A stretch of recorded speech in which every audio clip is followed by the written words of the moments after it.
Bonjour! Alors bienvenue à notre deuxième vidéo sur les fractions. Donc aujourd'hui, on va parler des fractions équivalentes. Donc on nous dit que deux fractions sont dites équivalentes si elles représentent le même nombre. Ici. Donc par exemple, si j'ai 2 tiers et que j'ai 4 sixièmes, je vais dire que ça représente le même nombre parce que si je fais la division, 2 divisé par 3, ça va me donner 0,66666. On appelle ça 6 périodique parce que le 6 il continue à l'infini. Et si je fais 4 divisé par 6, ça va aussi me donner 0,66666. Ce qui fait que ça représente le même nombre. Quand je fais ma division, la fraction 2 tiers et la fraction 4 sixièmes donnent exactement la même chose. Donc, ce sont des fractions qu'on dit qui sont équivalentes. Donc, si je m'en vais voir le petit texte qu'on a mis juste en bas. Alors, pour avoir des fractions équivalentes, on va dire qu'on peut soit multiplier le numérateur et le dénominateur par le même nombre. C'est ce que j'ai fait tantôt. Hein, j'avais 2 tiers et j'ai fait fois 2, ça m'a donné 4. Puis j'ai fait fois 2 au dénominateur, ça m'a donné 6. Donc, 4 sixièmes. Donc, j'ai multiplié. Mais je pourrais aussi venir diviser le numérateur et le dénominateur pour avoir des fractions équivalentes. C'est ce qu'on va voir à la prochaine page. Donc, on s'est mis des exemples ici. Donc, 3 sur 4. Donc, si je veux une fraction équivalente, je pourrais dire, ben, je vais multiplier par 2, puis je vais multiplier par 2. Si toi, tu as tendance à l'écrire, ok, ça me dérange pas, là. La seule chose, c'est si tu écris ton petit fois 2, tu peux pas juste me l'écrire comme ça. Il faut que tu me le mettes au numérateur et il faut que tu me le mettes aussi au dénominateur.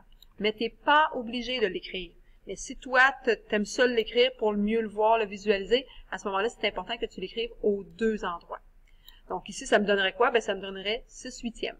Donc 6 huitièmes est une fraction équivalente à 3 quarts.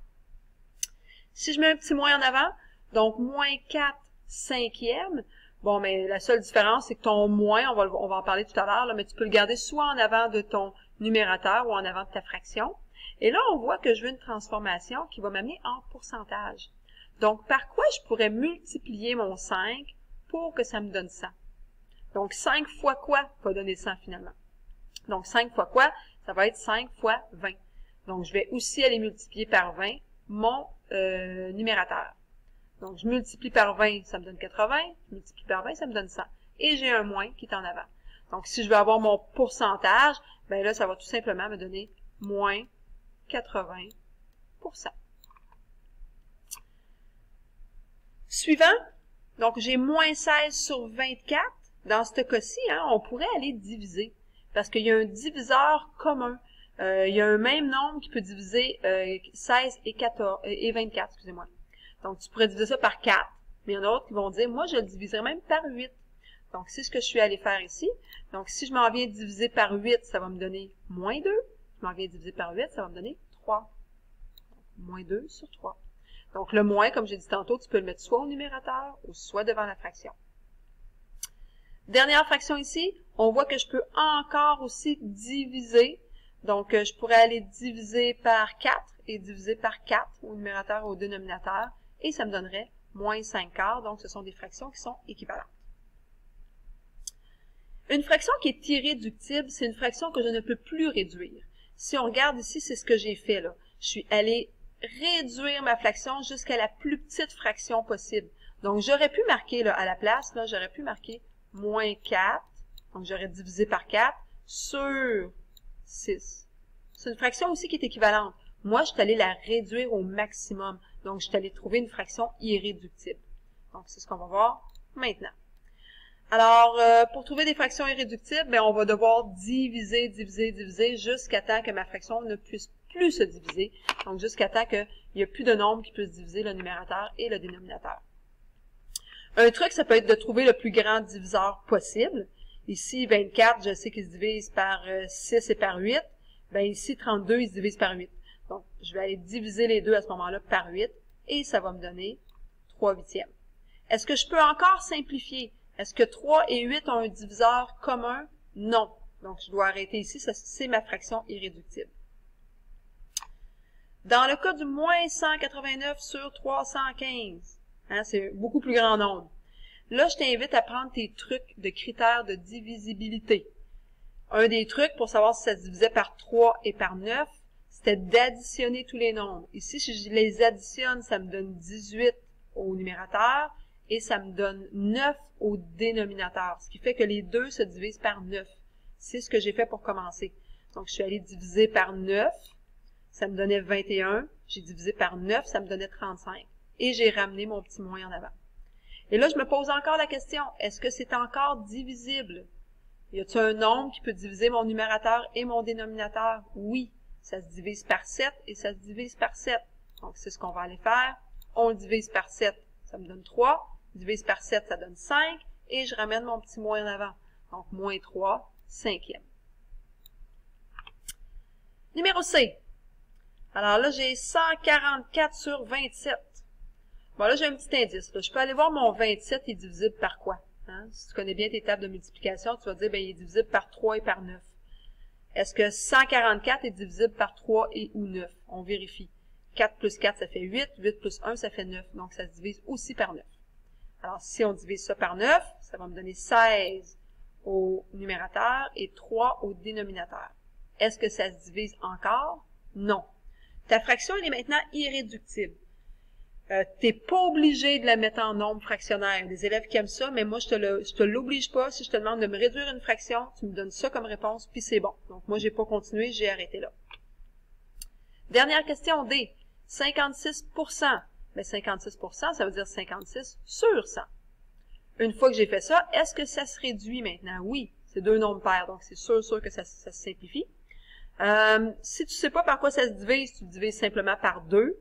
Donc, moi, j'avais un indice, là, je me dis, il me semble que ça se divise par 4, ça, là. Effectivement, quand je l'ai essayé, ça se divise par 4, ça me donne 14. Et je divise 100 par 4, ça me donne 25. Est-ce que 14 et 25 ont un diviseur commun? 14, ça se divise par 2 et 7. 25 se divise ni par 2 ni par 7. Donc, ça veut dire que j'ai fini, j'ai terminé. Ma fraction, elle est irréductible. Qu'est-ce qu'on fait dans le cas de fraction négative? Ben, on en a vu, hein, on en a fait quelques-unes. Donc, tu fais simplement placer le signe négatif soit devant la fraction ou soit devant le numérateur, comme nous avions fait ici. Okay? Donc, je l'ai mis devant la fraction, mais tu ne le mets jamais devant le dénominateur. Ça aurait l'air bizarre. Donc, c'est une convention, on l'écrit de cette façon-là. Donc, ici, je me suis mis un petit exemple. Donc, devant la fraction ou encore devant le numérateur. On fait juste une petite estimation de fraction, puis après ça, j'arrête là. Estimation veut dire à peu près. Hein? Quand tu regardes là, 3 divisé par 98, parce que c'est ça une fraction, hein, c'est une division. 3 divisé par 98, ça fait à peu près quoi ça? Ben, ça fait à peu près pas grand-chose. Hein? Donc, on va dire à peu près 0. En fait, si je le faisais vraiment, là, si je prends ma calculatrice puis que je fais ma division, donc 3 divisé par 98, ça me donne 0,03. 0,03. Donc, on n'est pas loin avec notre 0. C'est vraiment proche de 0. On fait la même chose ici. J'ai presque 1100 divisé par 1171. Donc là, quand tu y penses, ça arrive presque, là, t'as presque, si j'avais eu 1171 divisé par 1171, ça aurait fait 1. Ben, je suis pas loin, là. Donc, on va estimer que c'est pas mal proche de 1. Je fais le calcul pour de vrai, pour te montrer à quel point c'est proche. J'arrive à 0,93, 0,93. Donc, je suis pas loin de mon 1, là. Et ici, le dernier, j'ai 679 sur 1356. Ben moi, ce que je vois quand je regarde ça, c'est que j'ai presque la moitié. Hein? Le nombre qui est en haut, là, c'est presque la moitié de celui qui est en bas. Donc, ça veut dire que ma fraction, elle est très près d'une demi. Donc, ça, les estimations, on va s'en servir dans la prochaine vidéo, quand on va vouloir classer des fractions en ordre croissant, par exemple. Hein, si tu avais ces 3 fractions-là à classer, là, ben, tu pourrais dire, ben, elle est proche de 0, c'est ma plus petite. Elle est proche de 1, c'est ma plus grande. Et la dernière est proche d'une demi, c'est celle que je mettrais au milieu. Donc, sans même faire aucun calcul, sans même mettre ça sur un dénominateur commun, hey, essaye de me trouver, toi, un dénominateur commun, ces 3 nombres-là. Hein, tu vas trouver ça longtemps. Mais sans même faire ça, j'ai réussi à les mettre en ordre. Donc, c'est un petit peu de ça qu'on va parler dans la prochaine vidéo.